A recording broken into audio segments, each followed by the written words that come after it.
Once again, happy Sunday to all of you, brothers and sisters. And we hear today's gospel from Luke, the story of two sisters, Martha and Mary. We know that Martha and Mary are beloved to our Lord Jesus Christ because they are very close in a personal way. No, not because Jesus would always heal or preach or teach. No, these are intimate friends of the Lord, where He would often visit whenever He goes or pass by the place of the village of Martha and Mary. But kahit nga magkapatid, minsan magkaiba din, no? Kaya nga sabi nila, wala naman talagang magkapatid na parehong-pareho. No, sapagkat, kung halimbawa, yung panganay, nung pinanganak siya, wala pang ibang kapatid. Yung sumunod na mga kapatid, nung ipinanganak na, ay meron na silang kapatid. And so, ganun din dito. Si Martha, who is much older than Mary, typical, malamang, wala nang mga magulang. And so, she took up the task of hospitality, of managing the house. Siya na ang taong abala sa bahay. And because of that, she has always been focused on the work, but sometimes forgetting that the house is not only about the work. The house is not only about cleaning, making up the beds, or cooking, or washing the dishes. Minsan yung bahay natin, gano'n na rin, naging tahanan ng mga trabaho at gawain. That is understandable. Gusto natin na maayos palagi ang bahay. But remember, the house is not a home without the people living there. And so bago unahin, uminit ang ating ulo dahil hindi nahugasan ang mga plato, hindi naayos ang mga gamit, o kaya walang tumutulong, nagiging aburido sa mga bagay. No, wag po nating kalimutan munang magmahal ng ating mga kasamahan sa bahay. Alam mo mga kapatid, yung mga kasamahan natin sa bahay, kagaya ditong ni Martha and Mary, they are gifts to each other, no? Merong isang TV show, American TV show, no, sabi nung bata sa kanyang nanay, sabi niya, "Mother, is it true that you do not believe in God?" Nalulungkot yung bata. Hindi na masagot ng diretso nung mother because it's true. Medyo parang nawala na siya ng pananampalataya sa Panginoon. Pero sabi nung bata, learning from the school, sabi niya, "Do you know that the gravity of the universe is perfect? A little bit more and the whole universe will collide with each other. Yeah? A little less and it will explode out. And so, the gravity of the universe is just right, just perfect." Yeah? And so, it's very difficult to think that there is not a creator and great intelligence who make all this work. And sabi ng nanay, ano naman yan? So what? You know, there are billions of people in the world, but God gave me only one mother, you, and you are just perfect for me.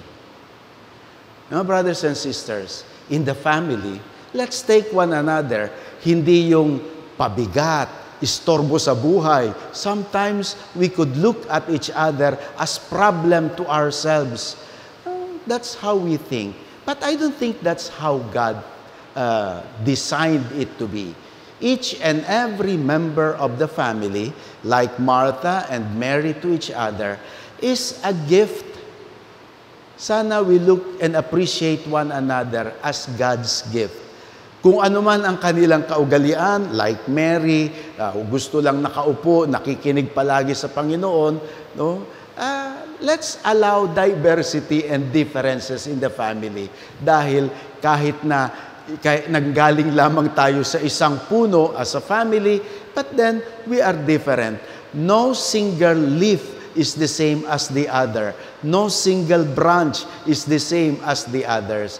Let us love each other in the family in our own differences. That's probably what Martha failed to appreciate. And so, ito si Martha, aburido sa kanyang hospitality. Maganda nga naman yun. I think we Filipinos especially could relate with the like of Martha na laging abala sa pagpapakain sa mga bisita. Never mind kung walang kainin ang mga bata, basta yung bisita meron. Never mind kung hindi tayo matulog sa ating kinagawi ang kama, basta ang bisita meron. The great hospitality of the Filipinos is one that is known around the world. Di ba? We Filipinos are known for that hospitality. And so, Martha was something like that too. A very good virtue. But then, not at the cost of our love, understanding, and acceptance of the other members of our family. So, kita mo, siya pa ang nagsumbong. Kasi naman, sumbongera pa, nagsumbong pa.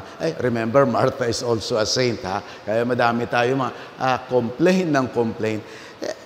2 weeks ago, I attended a conference about servant leadership and the pilgrim of hope. So they connected the two themes.